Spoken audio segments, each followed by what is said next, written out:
And so one thing that we do, every day, when we do our financial consciousness training, and you and I were talking about the benefits of talking about economics every day, and I know you're going to do the same thing, so I'm gonna start telling people about that so they can go check you out as well.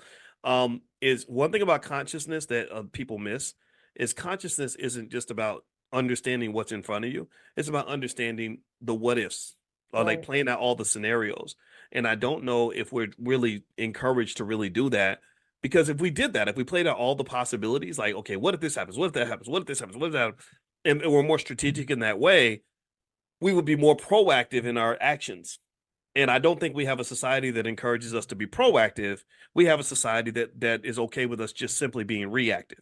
Right. Right. I'm gonna Absolutely. sit here. Yeah, I'm gonna sit here like everything's great, and then wait for something horrible to happen, and then I'm gonna say, "Oh, woe is me," and Jesus didn't bless me, and all that. It's like, no, Jesus wanted you to plan Yeah, ahead. they blame it on Jesus or the devil. It's either or. There's Right. no accountability here. But Right. think about Black people. I want us to do better. We are the most reactive people on the Yes. planet. Yes. When we talk about having things and gentrification, even, right? You selling grandmama's house and you getting mad at white people because they didn't saw the value in something that you didn't see the value in. And so now you want to get mad, but now you want to do something, but you've already sold grandmama's house.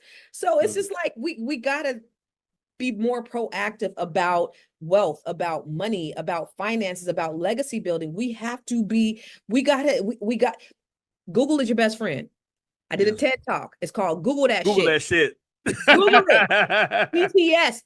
The information is everything is out there at your. We have more power in the palm of our hands than they had when they put the man on the moon. We have more technology. It's all at our fingertips. So there's no reason why we shouldn't have we shouldn't be building wealth. We shouldn't be protecting wealth, and we shouldn't be passing the wealth onto our children because there's too much information out there. But that is the problem, Dr. B, is there's just a lack of knowledge. We just don't know. Because I was in real estate maybe 10 years before I really understood the benefits of a trust. So I didn't even know. So if I didn't know, and I'm in real estate every day, how is the lay person supposed to know? And we are, when you talk about the last line of defense, the Black people are really the last people to get information anyway. So if white people ain't really getting on a grand scale, we really, really are not getting it. And so that's why, we're beating down the door saying, hey, we want you to get money, we want you to build wealth, but we want you to be able to keep it and pass it to your children.